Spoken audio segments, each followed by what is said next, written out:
दोस्तों, किसी बात को लेकर दो पड़ोसियों में झगड़ा हो जाता है और झगड़ा इतना भयंकर रूप धारण कर लेता है कि दोनों पड़ोसी एक दूसरे के बच्चे तक को खत्म कर देने की कसम खाते हैं।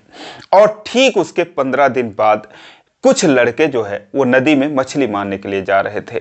तभी एक पड़ोसी का 9 साल का बच्चा वो जिद करने लगता है, अपनी माँ से कहता है मैं भी मछली मारने जाऊंगा, लेकिन उसकी माँ उसे मना करती है। कहती है देख रहा है इतनी दुश्मनी है, ऐसे ऐसे लोग तेरे पीछे पड़े हुए हैं, तू जाएगा मछली पकड़ने? हरगिज नहीं। वो उसे मना कर देती है, लेकिन लड़का जिद पर अड़ जाता है, रोने लगता है। तो उसकी माँ हार मान जाती है। वो उन लड़कों से कहती है जो कि मछली पकड़ने के लिए जा रहे थे, उनसे कहती है कि तुम जरा इस पर नजर रखना और देख लेना कि इसके पास वो ना फटकने पाए जिससे कि उसका झगड़ा हुआ था। तुम देख लेना, इसको अपने साथ ही ले जाना और अपने साथ ही लेकर चले आना। सारे बच्चे कहते हैं ठीक है। अब दोस्तों, वो बच्चा खुशी खुशी उन लोगों के साथ चला तो जाता है, लेकिन दोस्तों शाम को सारे बच्चे लौट कर आ जाते हैं, लेकिन वो लड़का लौट कर नहीं आता। और उसके बाद दोस्तों 2-4 गांव के लोग जुट जाते हैं, पुलिस प्रशासन सब कुछ जुट जाता है। दोस्तों बहुत ही हंगामा होता है, लेकिन उस बच्चे के साथ जो कुछ हुआ था, भगवान ना करे कि दुनिया में भी किसी बच्चे के साथ ऐसा हो, और भगवान ना करे कि कोई पड़ोसी भी किसी का ऐसा हो। दोस्तों एक बहुत ही सोचने पर मजबूर कर देने वाली कहानी है। तो आइए जानते हैं पूरी कहानी इस वीडियो में। लेकिन वीडियो में आगे बढ़ने से पहले बस वही रिक्वेस्ट कि वीडियो को लाइक कर दीजिए, चैनल को भी सब्सक्राइब कर लीजिए ताकि मेरा हौसला बढ़ता रहे। दोस्तों ये कहानी है उत्तर प्रदेश के गोंडा जिले की। एक गांव जिसका नाम रायपुरा शायद उस गांव का नाम होता है। एक छोटा सा गांव जो कि घाघरा नदी से कुछ दूरी पर बसा हुआ है। दोस्तों उस गांव का एक लड़का जिसका नाम राहुल होता है, मात्र 9 साल उसकी उम्र होती है। एक दिन कुछ लड़के मछली पकड़ने के लिए जा रहे थे, तो राहुल भी अपनी माँ के सामने जिद करने लगता है। उसकी माँ उसे मना करती है, क्योंकि कुछ ही दिन पहले उसके एक पड़ोसी जिसका नाम ड्राइवर होता है, वैसे उसका नाम दशरथ था, लेकिन ड्राइवर होता है, ड्राइवर लोग कहते थे, उससे उसका भयंकर रूप से झगड़ा हो जाता है। और झगड़ा इसलिए हुआ था कि राहुल ने उसके छोटे से बच्चे को मार दिया था। राहुल बड़ा शरारती बच्चा था, कहीं भी जाता था तो कुछ ना कुछ करके ही आता था।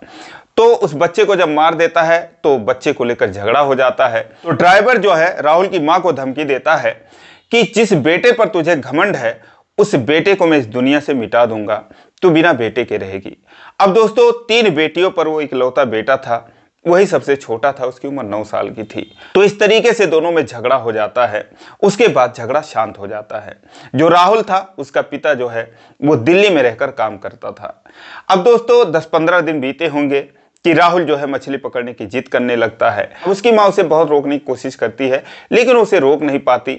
और फिलहाल वो अपने घर में रखा हुआ एक कांटा जो कि उसके पिताजी बनाकर रखे हुए थे, और जब राहुल का बाप घर पे रहता था तो कभी कभी वो भी मछली पकड़ने चला जाया करता था, इसीलिए उसने कुछ कांटे बनाकर रखे थे। तो उसमें से एक कांटा वो लेता है और थोड़ा सा आटा गूंथता है, और उसके बाद उन बच्चों के साथ वो जाने लगता है। अब जब वो जाता है तो उसकी माँ उन बच्चों को चेतावनी देती है कि जरा देख लेना, जो ड्राइवर है वो कहीं ना इसके आसपास फटकने पाए, और तुम जैसे लेकर जा रहे हो वैसे लेकर चले आना और इस पर नजर रखना। सारे बच्चे जो है कोई 12 साल 14 साल उससे कम ही उम्र के थे, तो सारे बच्चे जो है वहां से चले जाते हैं। राहुल भी खुशी खुशी चला जाता है। वहां जाने के बाद सारे बच्चे अपने अपनी जगह पर बैठ जाते हैं। और दोस्तों कुछ देर के बाद वो जो ड्राइवर था जिससे झगड़ा हुआ था, वो भी दोस्तों नदी की तरफ जाता है मछली पकड़ने के बहाने। अब दोस्तों जब उधर जाता है तो सारे बच्चे अपने अपने जगह पर बैठे थे। कुछ लोग मछलियां फंसा रहे थे, कुछ लोग ऐसे ही तमाशा देख रहे थे। दोस्तों उसके बाद जो है शाम हो गई और सारे बच्चे घर को लौट आए।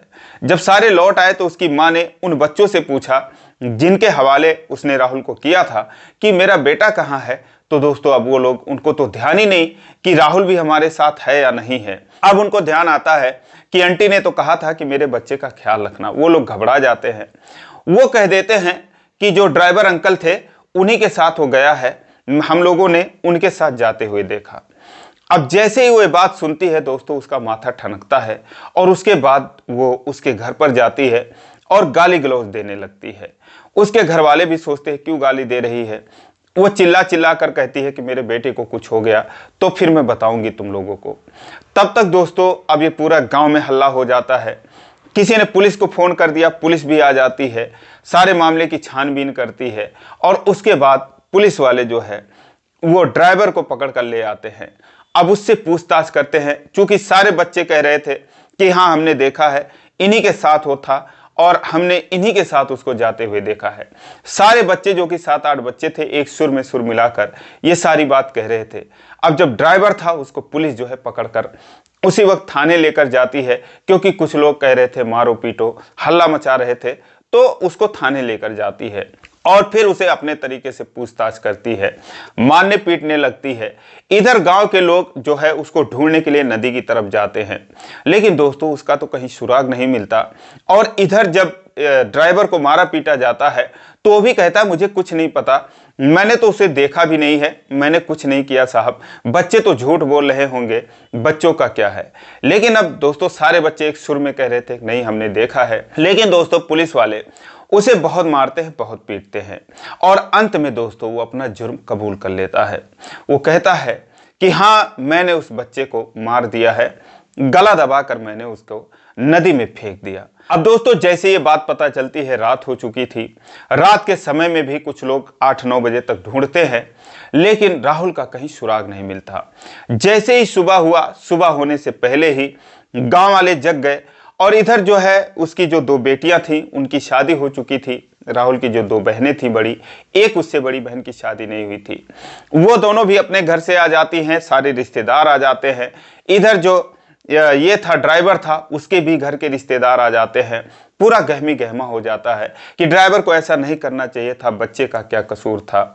बहुत सारी बातें होने लगती हैं दोस्तों। जैसे ही सुबह हुई, सुबह होने से पहले ही गांव वाले तो ढूंढने चले जाते हैं और उसके बाद पुलिस जो है जुट जाती है। वहां पर गोताखोरों की टीम बुलाई जाती है। जो ड्राइवर था उसके भी हाथ में हथकड़ी लगाकर नदी के किनारे लाया जाता है। बहुत सारे पुलिस वाले उसको घेरे हुए थे कि कोई कुछ उसके साथ अनहोनी ना कर दे। उसके बाद वो कहता है कि हाँ इसी जगह पर मैंने ये सब किया था, उसकी हत्या की थी। अब उसके बाद जो है गोताखोरों की टीम लग जाती है, वो लोग ढूंढने लगते हैं, बोट भी मंगाया जाता है, लेकिन उसका कहीं अता पता नहीं लगता, कहीं कोई सुराग नहीं मिलता। धीरे धीरे दोपहर हो जाती है। उधर शाम को ही जैसे सुना था राहुल का बाप की उसके बेटे के साथ ऐसा कर दिया गया है, वो दोस्तों तुरंत जो है गाड़ी पर बैठ लेता है और दिल्ली से दोपहर को आके घर पे पहुंच जाता है। लेकिन घर पे आते ही वो जो है लाठी उठा लेता है, वो मरने मारने पर उतारू हो जाता है और लाठी लेकर वो ड्राइवर के घर की तरफ दौड़ पड़ता है। कहता है जैसे मेरे बच्चे को मारा है मैं किसी को नहीं छोड़ूंगा। अब लोग उसके पीछे दौड़ पड़ते हैं, लेकिन दोस्तों अब वो जिस स्पीड में था कोई उसको पकड़ नहीं पाता और वो कुछ ही देर में ड्राइवर के घर पे पहुंच जाता है, क्योंकि 8-10 घर के दूर ही उसका घर था। तो उसके घर पे पहुंच जाता है और ड्राइवर के जो पिताजी थे, बूढ़े थे, करीब 65-70 साल उनकी उम्र थी, वो घर के सामने ही मिल जाते हैं। तो उन पर वो लाठियों से वार कर देता है और उनका सर फूट जाता है। लेकिन उसके बाद और वार करता, लोग उसको पकड़ लेते हैं, लाठी उससे छीन ली जाती है। लेकिन वो राहुल की गम में, अपने बेटे की गम में बुरी तरीके से बौखला चुका था। एक हिसाब से समझो कि जैसे पागल हो चुका था। वो किसी को पहचानता नहीं, बेतहासा रोए जा रहा था, दहाड़े मार रहा था। उसके बाद वो नदी की तरफ भागता है। नदी गांव से करीब 1-1.5 किलोमीटर की दूरी पर थी। जब वहां पर जाता है तो वहां पर पूरा अमला, पूरा गांव प्रशासन सब लगा हुआ था। अब दोस्तों राहुल के पिता का नाम अशोक होता है। तो अशोक जब नदी की तरफ जाता है तो ड्राइवर के ऊपर टूट पड़ता है, लेकिन चूंकि उसको पुलिस वालों ने घेर रखा था तो बीच बचाव करते हैं और उसको बचा लेते हैं। हालांकि उसने उसके पिता का सर फोड़ दिया था, लेकिन पुलिस वाले उसकी भावनाओं को समझते हुए उसे कुछ बोलते नहीं हैं। उन्होंने सोचा कि बेटा खोया है तो फिर अब क्या ही कहा जा सकता है। ऊपर से जो राहुल की मां थी उसको भी लोगों ने पकड़ रखा था। वो भी बार बार कहती थी जैसे मेरा बेटा गया है मैं भी चली जाऊंगी, मैं जिंदा नहीं रह सकती, मेरे जीने का क्या फायदा। बार बार वो भी नदी में कूदने का प्रयास कर रही थी, उसको लोगों ने पकड़ रखा था। उसकी जो दोनों बहनें थी वो भी रोए जा रही थी। तो मतलब जो भी देख रहा था वहां पर हर किसी की आंखों में आंसू थे कि भगवान ना करे किसी के साथ ऐसा हो। अब दोस्तों उसके बाद जो अशोक होता है वो कहता है पुलिस वालों से कि ये झूठ बोल रहा है, अगर इसमें नदी में बहाया होता तो अब तक तो मेरा बेटा मिल गया होता। 8-10 किलोमीटर वो लोग जो है गोताखोरों की टीम उसे ढूंढ लेती है। शाम को 4-5 बज जाते हैं, लेकिन कहीं उसका अता पता नहीं मिलता। उसके बाद दोस्तों फिर वो उल्टे दिशा में ढूंढने लगता है, क्योंकि अभी तक तो जहां पर उसने बताया था तो जिस तरफ नदी की धार जा रही थी तो संभावना यही थी कि लाश बहकर उधर ही जाएगी। तो गोताखोरों की टीम भी उधर ही ढूंढ रही थी। लोग 100-200 मीटर सिर्फ उल्टा जा रहे थे, उसके आगे वो नहीं जा रहे थे, क्योंकि वो मान रहे थे कि इधर उल्टा तो कोई कुछ जा ही नहीं सकती। इसीलिए जो है उधर वो 10 किलोमीटर ढूंढ लिए, लेकिन इधर इन्होंने 1 किलोमीटर भी नहीं ढूंढा।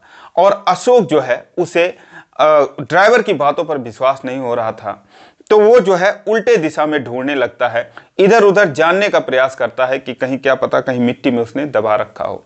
अब दोस्तों उसके बाद जब वो जाता है, चूंकि नदी के किनारे बहुत कीचड़ था, जुलाई का महीना था, जो बाढ़ थी वो आके हट चुकी थी, तो नदी के किनारे कीचड़ था, इसलिए और भी दिक्कत हो रही थी ढूंढने में, पानी भी मटमैला था। तो जो अशोक था दोस्तों वो इधर उधर ढूंढने लगता है। नदी के किनारे जाते जाते जाते जाते जब आधा किलोमीटर की दूरी पर पहुंच जाता है, करीब 500-600 मीटर की दूरी पर, तो दोस्तों वहां पर एक बहुत ही घनी झाड़ी थी जो कि कीचड़ से एकदम भरी हुई थी। वहां पर जो है वो देखता है, जो देखता है तो उसका कलेजा काम जाता है।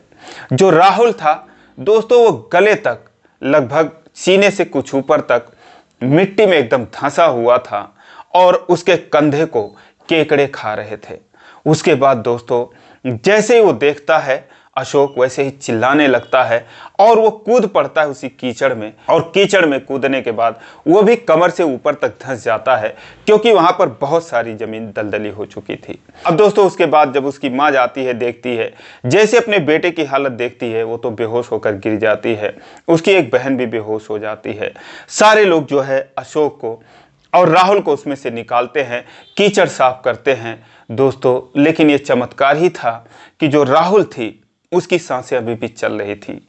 अब जैसे वो मिल जाता है, इधर जो ड्राइवर था वो फिर कहता है कि नहीं मैंने नहीं मारा था, देखो मैं कह रहा था कि मैंने कुछ नहीं किया है।